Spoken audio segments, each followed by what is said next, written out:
Yay. We are live. Welcome, everybody. We are going to wait just a few moments to see if a few more people want to join us today, and then we'll get this going. Okay, just going to make sure everything's situated here. Big thing for today is going to be Bach. Typically on the live streams, I'll wait 1 to 2 minutes at most. So I know a couple minutes of dead air time, and people are like, hey, someone's going live. Let me see who it is. Bach. I'm not sure about that. We'll do our best to have an awesome time with learning about Bach, or who I'll refer to in this lecture, but if I say it, I guess, correctly, or how do we say that name? Bach. So, yeah, we'll wait one more minute, and then we'll kick this off. We get to finish out the Baroque lecture series with our, culminating figure here, so it should be a good time. Got my lecture notes ready. PowerPoint should be, it looks good to go. There's a new updated PowerPoint on Blackboard Learn Ultra. Nice, clean, and pretty. Follow the YouTube playlist for all the music. It'd be good to go. Assignments, how-to videos, that kind of thing. And yeah, it should be a good time. I mean, it's music. I think I keep saying every lecture, enjoy the music, enjoy your life, have fun. If you're not having fun, you're probably doing something wrong, or it's possible in a class like Music Caprice, American music, history of rock and roll, these kind of courses, and other courses that, it's some work. I mean, you gotta read books and articles and watch some videos, take some notes with a pencil. I think that's a big thing, really taking notes. If I could emphasize something, all my music appreciation courses, American music, history of rock, and even all the really fun, cool music major percussion students that I just have a blast working with, it's you got to get a pencil and some paper and take notes. As awesome as I might think that I am, which I'm not actually that awesome. We always think we're maybe better or whatever than we are. But my point being is I'm not awesome. I'm just a regular guy doing regular stuff. But I can do all kinds of technical things, computer things, or whatever that some people say is wizardry or sorcery. But really, the greatest power we all have is using our brains and critically thinking and just getting things down. You can't memorize your whole life. You gotta. So all this technical audio engineering and all the engineering stuff that I do, I still take a lot of notes. So. Great. So I see Jay Texas from last night. I had sometimes these technical difficulties happen where I'm streaming here at the office at STC, and other times I have to kind of move things around based on other things that are going on for these streams. But we're 3 minutes in. I've been kind of yapping away here, so I'll go ahead and get this formal kickoff so we can have some fun with Mr. Bach. But thank you, Jay Texas, for the comment on the good evening, and appreciate hopefully we get everybody back on the reschedule for this last live stream. And yes, good morning, Erica. All right, so you can hear me, you can see me, you got the PowerPoint on the screen. Let's go. All right, once again, yay, we are live. Welcome, everybody. I'm Mr. Schermerhorn, music and percussion instructor at STC South Texas College. Let's continue the Baroque Composer Lecture Series, or should I say, let's complete. We are wrapping the Baroque Lecture Series, the Baroque Composer part of the Lecture Series, with culminating figure in Baroque, the life and music of J.S. Bach, or J.S. Bach, Johann Sebastian Bach. Bach. Gotta say that. So I'll refer to him as Bach as we move forward. All right. So the goals for the lecture, it's really simple. There's 5 goals. Goal number 1 is Bach, his life, a brief bio, and overview. Goal number 2, career, patronage. Bach worked for the Duke, he worked for a prince, and worked as a musical cantor for the church. Goal number 3, this might be the biggest goal, and you hear this again and again, and you will continue to hear it in every lecture that I give in music appreciation on this matter. Any music history course is, it's coming, the stories behind the music. And there's quite a lot of them in this one, so I'm not going to list them all now. we want to make sure to discuss major works. What are Bach's major works? You know, at least it's like, well, it, the big, as many as we can. I'm going to really focus on like the really big major works, and then share some specifics on some of the forms and some of the major works. But I do leave some of that to the assignments in terms of journals, Padlets, and essays, and other things in the course. Okay, so here we go with the first part. Bach, his life, and a brief bio and overview. All right. Let me check the PowerPoint screen on and make sure you can see everything as I move forward. Okay, so I'm going to move down. This is slide where there's 8 of them. This is slide 2 of 8. Let's see if I can show slide 2 and slide 3. All right, so you see basically on the screen out the PowerPoint, Bach's details, really short and sweet, bio details, and then the career. All right, so I'm not going to read anything on the PowerPoint. Sometimes I do just a little bit. Remember, the first rule of PowerPoint is don't read your PowerPoint. Second rule of PowerPoint, don't read your PowerPoint as a professor. And the third rule of PowerPoint is there should never be any kind of paragraphs.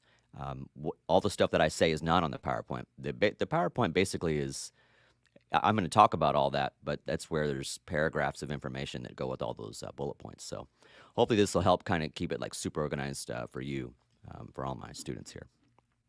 All right. So where do we begin? Well, we begin with J.S. Bach. He's born in Eisenach, Germany. And Bach was an incredible organist. I mean, really virtuosic organist. But Bach could also play violin as well. Now, in modern day times, Bach serves as our musical role model, so much so that in most, or maybe we should say in many music institutions, the study of Bach and his music, it's the standard for music education and performance. Now, music does run in the Bach family, and we believe that Bach's first teacher at the organ may have been Johann Christoph Bach, his father's cousin, but even Bach's father, was musically talented and could play, and of course, showed his son some things. It's awesome. Now, something of note that I really want you to think about is Bach's around 50 years old. I know. What happened? How did we get from ground zero to Bach being 50 years old? Well, he's 50 years old. He puts together a family tree. And when he's doing all that research and putting that tree together, and if you go online and look at the picture of the family tree, you're like, hey, something's not right. Bach has a family tree. He did all the research. He's 50 years old. He's like, okay, why did he do it so late in life? And why, when you look at the family tree, that we only see males in the family tree? So then you start to wonder, okay, well, what about, mothers and sisters? Like, where's everybody else? They must have had participated in music making. There had to have been some musicians there, and you'd be right. So the question is, aside from the family tree kind of popping out at us and wondering, hey, what's going on? Now, the whole family tree thing's going to make sense when I tell you what happened with, his parents and, some of those, struggles and things. But we're going to have to connect the dots on that. I promise we will come back to that. And I may not come out and directly and say it, but as soon as I get to, the history of tragic loss and music and things that were going on, the family tree thing starts to make more sense. Now, what we're trying to get at is, how do we explain the genius of Bach? Is there a singularity of genius? Is that even possible? Could anybody really accept that? I mean, maybe not. I don't know. But we wonder, is Bach an anomaly? Are there others? Have we already had them? Will we have them? Is there some way to explain this genius of Bach? And furthermore, what makes Bach so great? So let's see if we can get the heart of things here. All right, now, in Bach's lifetime, he held positions as a court organist and a chamber musician, working for the Duke of Weimar. And during this time, his organ playing skills really started to spread like wildfire. He could throw down, as you might say in our modern day times. Now Bach also worked for a prince, and in his believe probably around 5 years working for the Prince.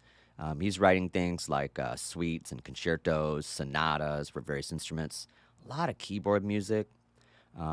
He writes the Brandenburg Concertos, which were dedicated to the Margrave of Brandenburg. Now, the idea behind the Brandenburg Concertos, written in concerto grosso form and then dedicated to the Margrave of Brandenburg, was, Bach was hoping to, get a gig there, get a job, work. That didn't go as planned, but that it's basically like, we talk about resumes and CVs and interviews and all that kind of stuff, and it was basically his way of saying, "Hey, I'm interested in the job. I hope you'll consider me. Check out these pieces," and he dedicates them to the Margrave of Brandenburg. Yes, there's more to the story than that. That's like the super short and sweet, version, but that'll get you started on like what's going on there. But is there going to be a quiz question on that? No. Okay. All right. Well, maybe, but not above and beyond what I'm talking about, of course, in the lecture. So, if we move over to when Bach was, he's probably around 38 years old, and he is appointed to be the cantor at the St. Thomas Church in Leipzig. Now, his duties probably a near impossibility for many of us today, because he's writing music for the city's four main churches. He's selecting and training the choir, the choristers, and he's got to find a way to get all that music ready to go, and of course, rehearsals and performing. Wow, that is so much to handle.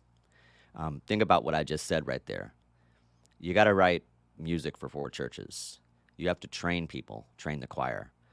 You have to select them, you have to train them, but you're also having to teach other things like academics. It's a tough gig, and you've got to have rehearsals, different rehearsals and musicians, and it's a lot. And it's like we're going to come back to the story of how that actually happened. We're about to get to that, but just think about that. How can anyone do that? Well, the other thing is, but wait, there's more. There's always more. During this time also, when Bach was working at St. Thomas Church in Leipzig, he's the director of the Collegium Musicum. It's a group of university students and musicians that they gave regular concerts, and he's running that.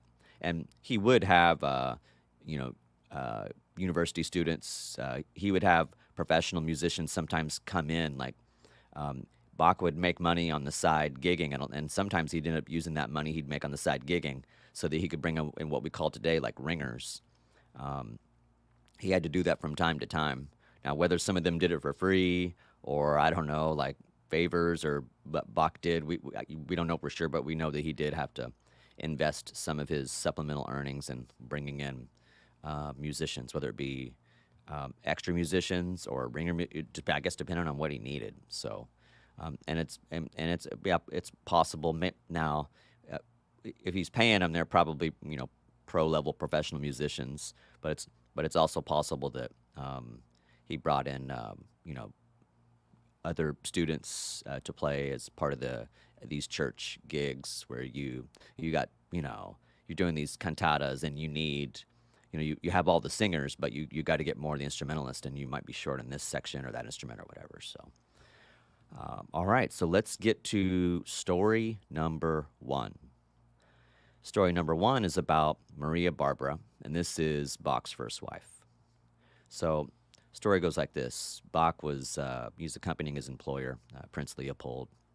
They're on a trip, and she passes away. She dies, and when Bach left on the trip, everything was all good. Maria Barbara, she's perfectly in good health, and he comes back 2 months later, and he's shocked to learn that she had died and already been buried. So you got to pause for a second because, first of all, she was completely healthy. It's like this huge mystery of like, oh my gosh, what happened? Like, I went on a trip and it's like completely healthy, as healthy or healthier than him, and no issues. And he's out of town for 2 months. Was there communication? Snail mail letters, all that stuff. I didn't bring that into the fold, but we know health was good. We know there was good health. And 2 months is a long time.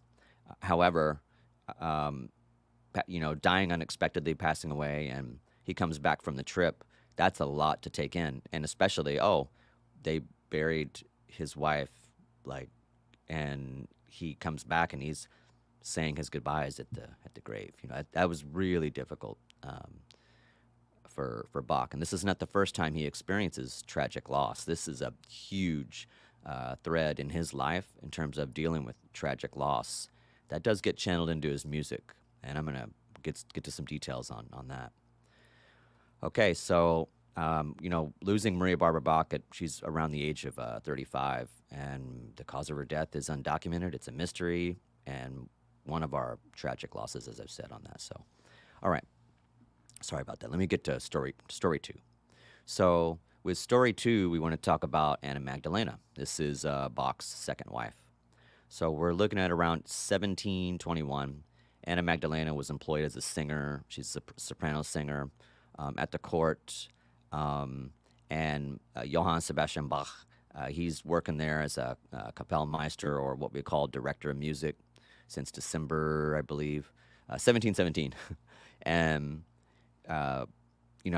Anna was a soprano, soprano singer. She's brought up in a family of musicians, similar to, Bach, families of musicians. And Anna Magdalena held a position as that court singer for, this is like 1721 to 1723, and appearing for occasional and special performances, with her husband. But we have to remember, in terms of, like, if you look up the years, I didn't put all the years in here, but there is, a time where it's like, okay, the Bach and Anna Magdalena, they're working together, they're professional. Bach loses Maria Barbara, and then because he's working for the prince, so Bach loses his first wife, and then people get frustrated, they get sad, it can be tough to deal with, and it wasn't something like Bach and Anna Magdalena just like hooked up or anything weird, nothing like that. They had a professional relationship, and then Bach loses his wife, and they connect, and then they get married, and all this happens. All of this in terms of Maria Barbara passing away, and Bach, is working for Bach's working for, at the court, and then him and Anna connect. So they get married, and we move forward to some other really interesting stories on that.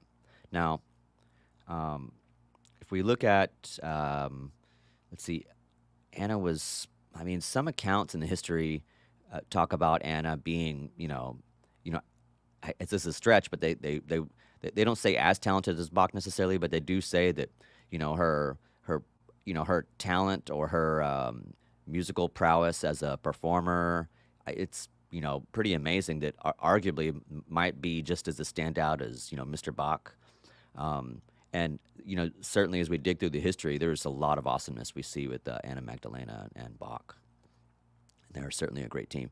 Anna, in her own right, was a composer and could perform, was an awesome performer. So maybe Anna Magdalena was just as good as a singer as say maybe Bach was on the organ.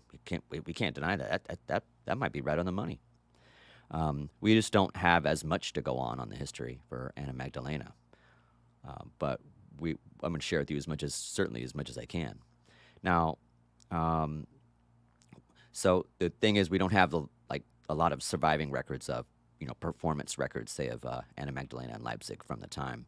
So historians talk about that. Well, after her and Bach were married, maybe she played, and she sang and played harpsichord at home, but she, of course, helped out with the gig at St. Thomas, helping do things, and we're going to talk about that. We're going to talk about what she did, what she could, things that she wasn't allowed to do, things that she did. This is going to all be made clear. So one of the things is that it's like, well, what's going on? I'm confused, Professor. What are you saying? Well, here's what I'm saying. Women did not perform publicly in the Lutheran Church at this time. The difficult soprano lines in Bach's religious works were sung by choir boys. Okay, so that fills in some of those gaps there. But sometimes in history, we forget about how people get to where they are. A lot of times we hear about the apex or pinnacle of someone's achievements. Wow, like they're amazing. They did it all on their own. But is that the real story? Like, is there more to it than that? When we don't know the answer, we might assume that they did it all on their own. They mightily rose from dust and dirt and grime through their own sheer hard work, and it all finally paid off. But in the real world, that's not how things actually work. So when we talk about nature versus nurture, it's all in the genes, we might say, or it's the environment one's in. Or how about the age old wisdom of luck? Now, I will say that when preparation, what is it? Uh, it's like when preparation meets opportunity, something like that, that it does seem to have, stood the test of time. And that's probably going to go beyond all our lifetimes in understanding. Um, so is it I'm going to talk about later, but Roman philosopher Seneca, luck is when preparation meets opportunity, something along those lines. I think that trying to get at the heart of when you're prepared for something, your eyes are kind of more open to like the opportunities. We all like want to do this, that, and have all these dreams and goals and systems, and we're trying to get this, that, or whatever. And we think we'll see opportunity. We think that's what we want, but is it really? I mean, it might be. So we're gonna dig into this as we kind of move forward here. So, um, you know, if we think about you know Bach, like, so how did Bach do it? Like, what's the point? Like, why are we here? What did Anna do? Well, look, without Anna Magdalena by his side, Bach might not have been able to have the vast amount of musical output that he did. Um, Possibly. I mean, there's some consideration or thoughts on that. So think about it. I mean, there's no computers, no copy machines, no music notation software like Finale, Sibelius, or Dorico. All the music had to be done by hand. Like you're doing this, and so the challenge is that everyone involved in, you know, getting music ready to go, they had to have musical training at the highest level to be able to do this on Team Bach, or what some historians refer to as Bach Incorporated. And, Anna Magdalena is the manager or the person keeping all this organized. Now, as soon as I say incorporated, or as soon as I bring that to the conversation, it's like, you might be thinking like modern day business. Okay, you're onto something. Not quite, but we're onto something there. So, look, as long as we can remember, even before corporations, LLCs, nonprofits have existed, there's always been some form of like organizational trade and business or business-like operations, really before modern day structures, rules, and laws came to be. So Bach was able to do what he did with the help of Anna Magdalena. His children, his students, they're all working to get the music ready with Anna Magdalena. It's this team Bach, or like I said, Bach Incorporated. Now, we can't forget about the musical greatness of Anna Magdalena as a singer, but also as the manager of Bach Incorporated, or Team Bach, as well as, Bach's children and students who helped their father with getting all the music ready. So Bach would write the music, get the ideas, get things ready, and hand that off to Anna Magdalena. And Anna Magdalena would make all the assignments to, their kids and the students, or maybe other friends that were coming through town that maybe wanted to come help out get, music ready for all the different things that they were doing for the church. So when we fast forward for just a moment, if we say, hey, following the death of J.S. Bach, Anna Magdalena spends the last 10 years of her life as an impoverished widow. I know that's kind of sad, but we want to remember that Anna Magdalena is one of the most beloved Bachs. And she's often unacknowledged. And I think it's important that we bring her back in the fold. Anna Magdalena has had a tremendous influence on the musical lives of millions and millions, and maybe more. So, as you can see, to be great, we need each other. We need each other. No one can achieve their true greatness without some love, help, and support from family and friends. We can't deny that luck plays a role in our success, as I was talking about earlier, but it's not really luck, is it? Now, you heard me say, the Roman philosopher Seneca is widely accredited with the idea that luck is when preparation meets opportunity. I can't act or say it better than that, really. I'm just trying to kind of get your attention here, but really, when you work hard for what you want to do in your life, things open up. You know, you just have to be prepared so that your eyes are completely open to see those opportunities. So yeah, that's the Anna Magdalena story. Hope you enjoyed that one. Okay, so let's go to story 3. Story 3. This is a doozy. This is a big one. So story 3 is called The Great Fight Story. I guess I could call it another name. I don't have a cool, awesome title for this story, this fight, this scuffle. But in one of Bach's early gigs, he writes a very difficult passage for the bassoon. Now, this was for one of his cantatas, and the instrumental group was students, albeit mature students, but they were still students. Bach sends the bassoon through a whole list of different keys involving very complicated fingers in the piece. And in the rehearsal, Geyersbach, the student bassoonist, didn't play it very well. I mean, it wasn't happening. Bach was not pleased. And so he called him a nanny goat bassoon, or we translate that to a green, maybe a green horn bassoon. Or I don't know, a bassoonist breaking wind after eating a green onion. I got this from checking out the BBC documentary. They talked about it there. I found it in a few articles, books, but I also heard it in it's Sir Elliot Gardner in the BBC documentary Bach: A Passionate Life.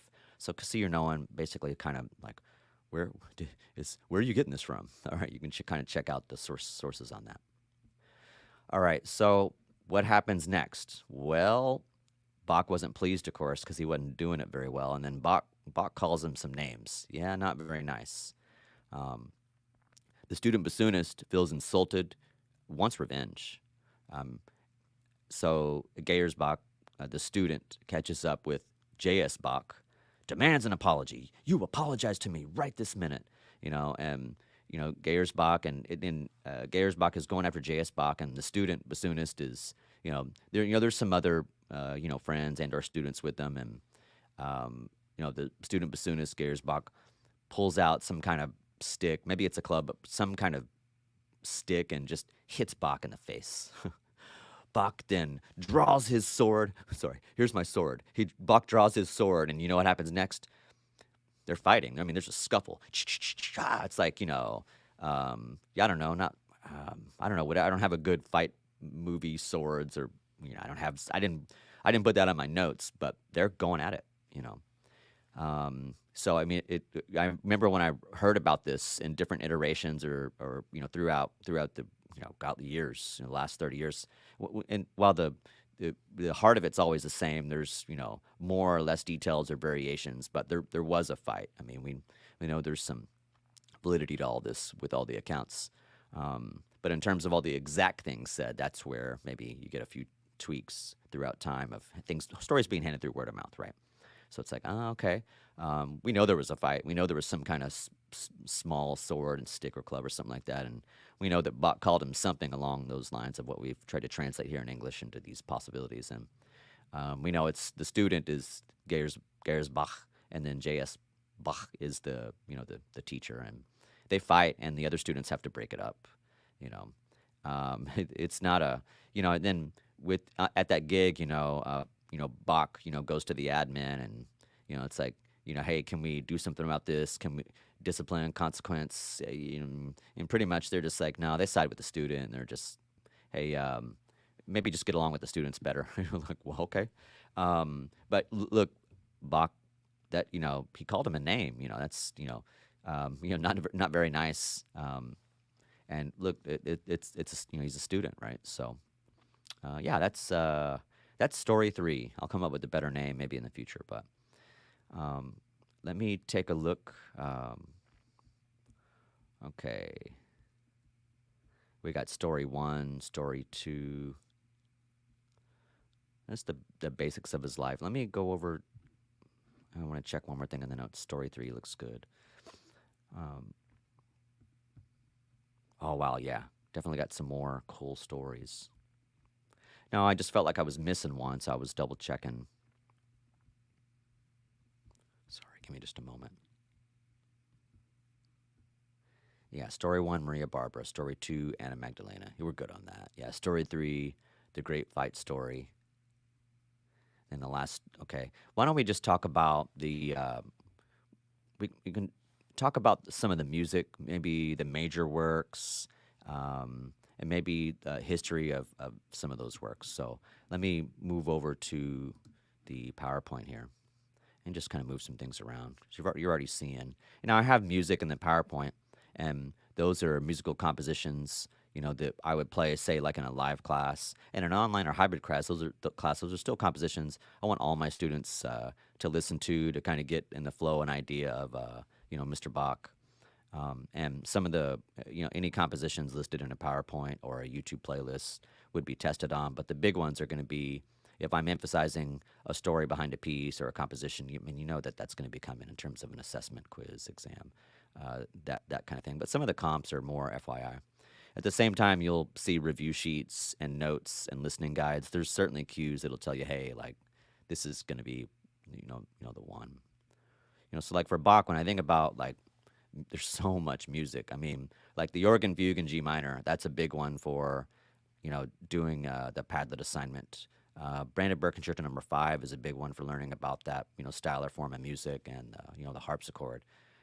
Cello Suite 1, G major prelude. This is another big one that I spend time talking about in different lectures. But there's a lot. There's so much more. So you see on Bach's life, we remember our Baroque period being 1600 to 1750, Bach 1685 to 1750. Remembering Bach, organ player, virtuosic, composer, conductor, his two wives, 20 children, lost some as infancy or toddlers, and the career stuff that you've seen right here, just to kind of keep things in terms of a linear flow. But do check out these compositions: Toccata and Fugue in D minor, Violin Partita No. 3. Check those out. All right, so I have Concerto Grosso, Brandenburg 5, Fugue, major works. I'll go over to major works and then I'll come back up to some of the breakdown. All right, so with some his major works, we're talking about, sacred vocal music, where Bach writes over 200 cantatas, 4 passions, Mass in B minor, orchestral music, 4 suites, concertos, 6 Brandenburg concertos. Bach writes keyboard music, the well-tempered clavier, the art of fugue, many organ works. Bach's writing sonatas and partitas for violin, 6 unaccompanied cello suites, and so much more. It's like there's such a vast wealth of, just Bach's musical output. Really, it's incredible. So,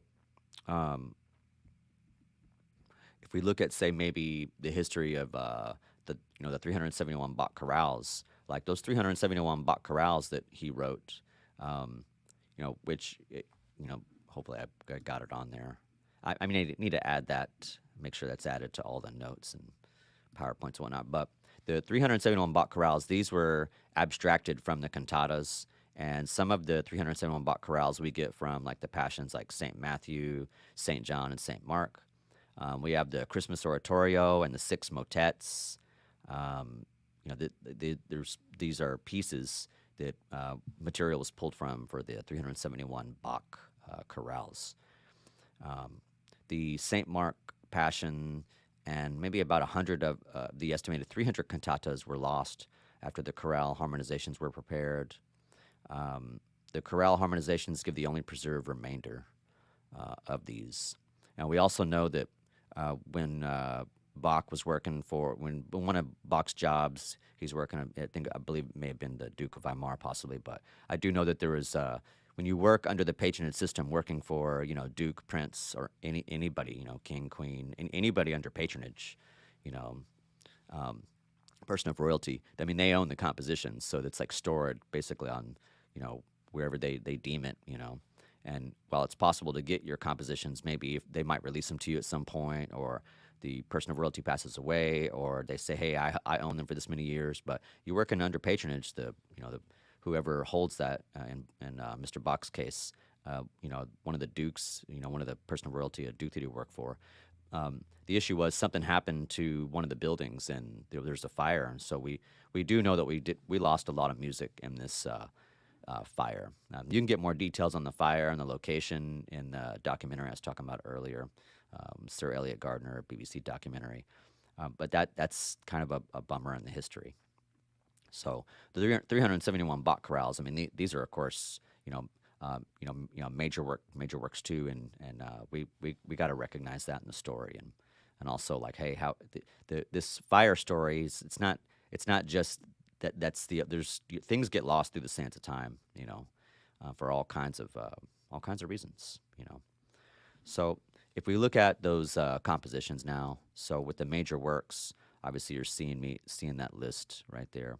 But if I come back up on the PowerPoint and we take a look, say, like at Brandenburg Concerto No. 5. Now, it's important to point out in terms of, say, Concerto Grosso. Look, we want to know Brandenburg No. 5. So this is our, when we look at like Concerto Grosso, um, this is a Concerto Grosso. So we're really all Concerto Grosso is just an opportunity to have 2 to 4 soloists. We talk about one soloist and you have a concerto, but when you have 2 to 4 soloists, we talk about, Concerto Grosso. Now, in modern day times, we might say, double concerto, triple concerto. It could be written still in the style or form of the Concerto Grosso, but for our Baroque times, we're talking about, 2 to 4 soloists, 8 to 20 or more musicians, and you have this ritornello idea, which is really it's the main melody or theme of the piece, and the piece will start with ritornello, the main theme or melody, and it'll come back at the end in the home key. But the ritornello or main melody or theme of the piece, I mean, it's going to move around, keys, and yes, there could be fragments. Maybe it's complete, maybe it's fragments. But the big thing about Concerto Grosso, 2 to 4 soloists, 8 to 20 musicians, ritornello. Remember, is that a fancy word? I mean, no, not really. The ritornello, it's the main melody, it's the theme, and you're going to hear it in the beginning and the end, pretty clean cut. But you're also going to hear it throughout, and you basically have ritornello and these solo sections, and the soloist, maybe the soloist has a moments, maybe one of them is just playing, or maybe a couple of them are playing. So that's really the crux of what Concerto Grosso is. So look, when you listen to Brandenburg Concerto No. 5, just kind of pay attention to that. Pay attention to the different ritornello sections in the piece.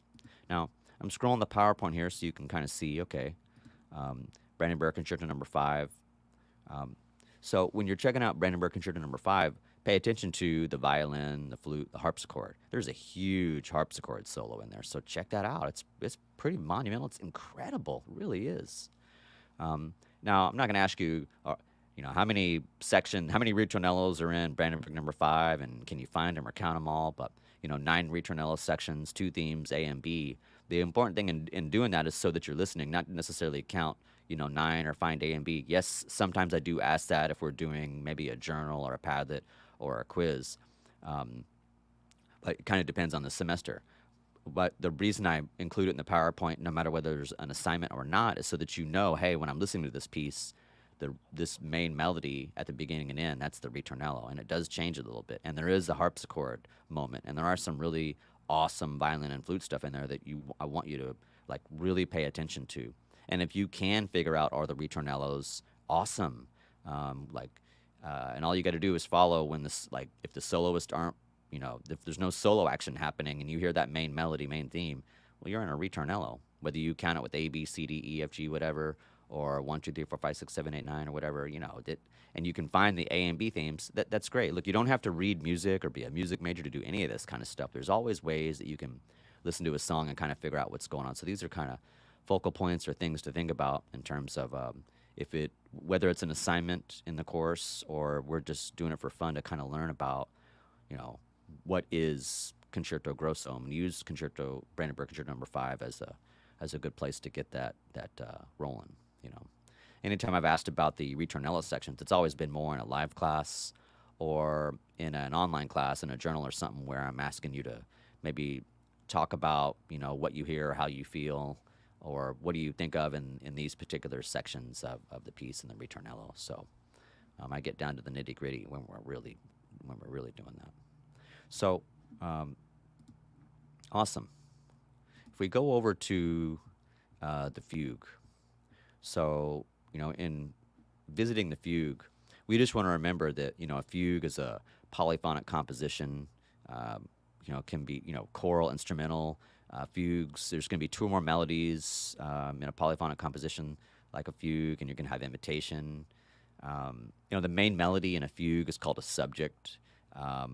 So it's like melody, subject, melody, that kind of thing. And the melodic lines referred to as voices, and we talk about like voice layering. And some of those words like inversion, retrograde inversion, augmentation, diminution, I know they can sound scary at the front of it, but I promise that I want to make those simple. Now with J.S. Bach and Little Fugue in G minor, the whole goal on the assignment, if it's a journal, then it's like I want you to listen to it and like try to break down or dissect what you hear, or have you heard Little Fugue in G minor in a movie, in a sitcom, in a marching band, and under a drum line? When you listen to Little Fugue in G minor, are there musical elements that pop out at you? We don't have to make it, a science project and a music appreciation course by any means. We just have to find a way to connect the learning to the assigned, musical composition. For some semesters, I'll say, okay, listen to the organ fugue in G minor and count the main, like listen to the main melody in the beginning, and then as soon as you hear the double melody kick in, you got two melodies at the same time, just follow the main melody and physically count how many times you hear it. Is it one time? Is it 100? Is it 50? Is it 8? Is it 9? Is it 7? Whatever, and put that in. If that's one of the Padlets. So I do Padlets and journals on trying to get us to basically actively listen. Getting the right answer is not the point. Like what I typically say is, and I know we can be concerned with this, but it's important that finding the answer can sometimes be, or maybe it is more important than the answer itself. And in this case, I just want students to try to figure it out, and then I talk about it after everybody chimes in, if that's the case on any Padlet in any semester. Okay, so that's talking about Concerto Grosso, Brandenburg Concerto No. 5, a little bit about the fugue, organ fugue in G minor. The major works, I did that earlier. Let me go over, because we have another story. I know how we like stories. I mean, maybe it's just me, but I feel like a lot of us can connect to the story, maybe more so than a bunch of dates, facts, and figures. I mean, maybe. I could be wrong on that, but I'm hoping that the stories help shed some light. Now, I'll say a few more things about those vocabulary words that if I back up for just a second before I share the last story of today. Because you heard me say those words. Let me make the words simple in terms of like, hey, you got to finish, basically put a period on that third paragraph, as I like to say. And that is the subject of a fugue, it does unify the work. And when you look at, like, we talk about the fugue and like in devices, these episodes, we have these episodes and or what we call like these interludes between statements of the subject. They serve as areas of relaxation. These different devices in a fugue, they can include, say, like modulation of foreign keys, the use of contrapuntal devices, which like inversion, retrograde inversion, augmentation, diminution, and stretto. These are all these what we call contrapuntal devices.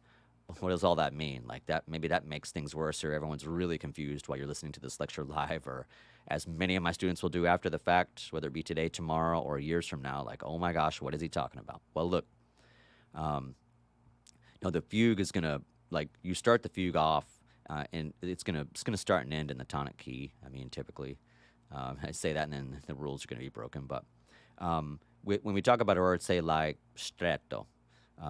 Stretto is like different voices present the theme in close succession, and typically in stretto, the stretto, it's like you heard me talk about in other lectures where you have a melody, like, and it's a melody, it's awesome, it's killing it, great melody, and then you have this other melody that's about to enter, and it basically overlaps, or sorry, fix my hand, interrupts before the melody finishes. That's your stretto.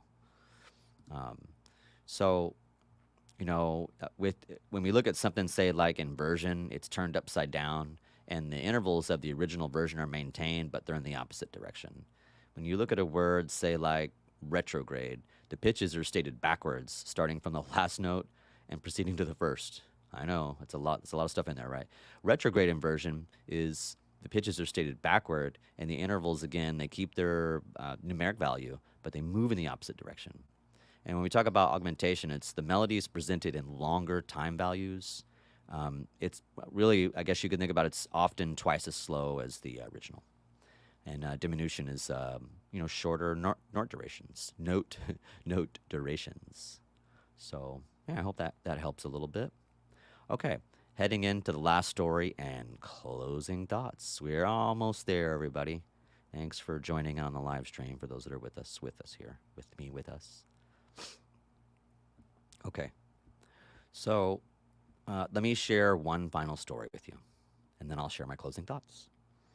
So, story number 5.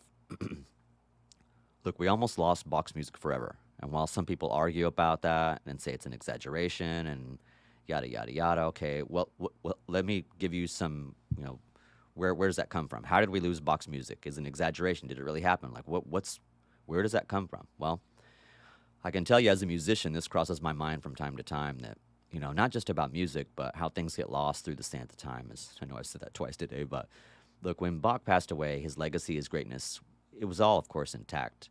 But while he was well respected in his time as a composer, musical performer, and teacher, he wasn't really famous, at least not in the way we think of fame today. When historians look back, it's almost as if many of them view Bach like a regular guy, working for the church as a devout Lutheran and had this spark of musical brilliance. I'm not sure any of us will see that again. Is it possible? Yes. Have we already had our next Bach and just can't see it yet? Yes. A lot of times, greatness, awesomeness, and just plain old opportunities will be staring at us in the face, and we completely miss them. Or we may not be ready for them because we're not prepared. So, like, why is that? What does all this mean? Why? I don't have an answer to all this, but my hope is it to get you kind of thinking about that. Now, what we do know is that after Bach's death, his works did fall out of favor. And we look at, say, Mozart and Beethoven. They, I'm sure probably Haydn as well. But you look at the classical guys, the Viennese classical style, Vienna, Austria, Wolfgang Amadeus Mozart, Ludwig van Beethoven, Joseph Haydn. They're all marveling at Bach's music, marveling. But we still, it's kind of Bach's music is lost for it's not lost like it's hidden. Well, some of it, maybe due to fire, or some of it actually really lost. But when we talk about lost, we're talking like no one was playing his music. So it wasn't like in a safe or someone was hiding it. It was along the lines of, yes, we did lose some music to the fire. Yes, we did lose some music due to just the sands of time. I know 3 times I said that now. But when we talk about like lost Bach's music forever, people just weren't playing it. Because Bach's music didn't circulate. Like, it wasn't like a huge circulation thing where his music was like, it had to be hand to hand in terms of music, because Bach worked under the patronage system for his first 2 big gigs, and his last gig was religious music, and it's all there at the at the church. So Felix Mendelssohn basically brings Bach back to the people by programming J.S. Bach's Matthew Passion in 1829. Now, I know you're going to look this up and say, oh, it wasn't him first. There was other articles and people and other things. There's more to the story than this, but one of the big moments in terms of getting Bach's music on the stage and actually grabbing their attention, that does go to Felix Mendelssohn. Were there other people talking about him or doing some Bach things at the time relative to Mendelssohn? Yes, and you're gonna find that in the research. But Mendelssohn really brings the awesomeness, beauty, and Bach's music back to the public, and it's about to hit. And so there's this huge resurgence in Bach, his life, his music, and the awesomeness that we all know today. And I mean, that's a story in and of itself, So I feel like that, man. Like, there's more. Well, here's what I can tell you in my closing thoughts in terms of Mr. Bach. As a composer, you can channel frustration, disappointment, sadness, happiness, love, and so much more. But everybody can do that in different walks of life. But when we talk about like the arts and music, it's an opportunity for like artists to put like their heart, soul, and everything of them into their art. And so Bach most certainly does this. You can get comfort and bereavement with Bach's music, but you can get comfort and bereavement probably in anybody's music. That's kind of the eye of the beholder. Now, Bach dealt with tragic loss throughout his life. His mother and his father passed away when he was around 9, maybe close to 10 years old. He lost his wife unexpectedly, and many of his children either didn't survive infancy or never made it to adulthood. That's a lot for any person to handle. When I think about that, it almost brings tears to my eyes. And if I think about it too much more, I'd be tears to my eyes right now. It's just so much for any human being to handle, you know. Bach he was more famous, not famous, I shouldn't use that. You've heard me talk about in the lecture, Bach he was more well known as a performer than a composer during his lifetime. And it's so hard to fathom with what we know now, hundreds and hundreds of years later. Like, for real? What? But he was more well known as a player. And but Bach really raised these forms that we already had, and he just brought them to the umpteenth level. Rather than making some new fancified form, he's just taking the forms and elevate them to the millionth exponent. I mean, he's just going all ham. He's going all in, all out, all in, taking forms that already exist and saying, like, here we go. Sorry, and he just raises the levels. He says, here's where it needs to be. In today's time, we see Bach in all his greatness as a brilliant person, virtuosic performer, and really a composer wizardry from Mr. Bach. Bach's mastery of contrapuntal composition, especially fugal writing, probably has never been equaled. Will it be? It's possible. So Bach did get to live his dream to compose and write church music to the glory of God. Let me say that again. Like, Bach's dream was to write, religious music to the glory of God. And I think Sir Elliot Gardner said it best in the BBC documentary, Bach, A Passionate Life. Here's a quote. Bach helps us to hear the voice of God, but in human form, ironing out the imperfections of humanity in the perfection of his music. So what else more can I say than that? That's incredible. I always enjoy revisiting that documentary. It's so much greatness. If you get a chance, please watch the documentary, a BBC documentary, Bach, A Passionate Life. I know I refer to that. It's incredible. It's truly incredible. Watch What Made Bach Great, Rick Beato on YouTube. Man, those two are seriously amazing. They're amazing. I mean, I can't say it's going to change your life, but you never know, it might. We're surprised by the things that do, and those are really incredible. What Made Bach Great and the documentary. So I think that does it for today. I'm going to double check the notes just to make sure we're good to go on everything to do with our goals, his life, bio, patronage stories, works, living the dream. I think we're good. Anna Magdalena, all that stuff looks really great. Yeah. Got her story 3. I didn't label the last few stories. I mean, I suppose you could say 4 stories, 5 stories, but either way, you got the point on all the stories. So, yeah, that'll do it, everybody. I'll check the chat just to make sure. Oh, hey, good morning. Thanks for coming back. Jay, Texas, sorry about the schedule change. Awesomeness. Well, look, I think that's a wrap for today. Stay tuned for the next lecture. It'll be an overview, intro, probably more like an overview of the classical period. And that will be out next week. I'll try to see if I can get it done earlier. If I can do it over the weekend, I will, so that I can keep things.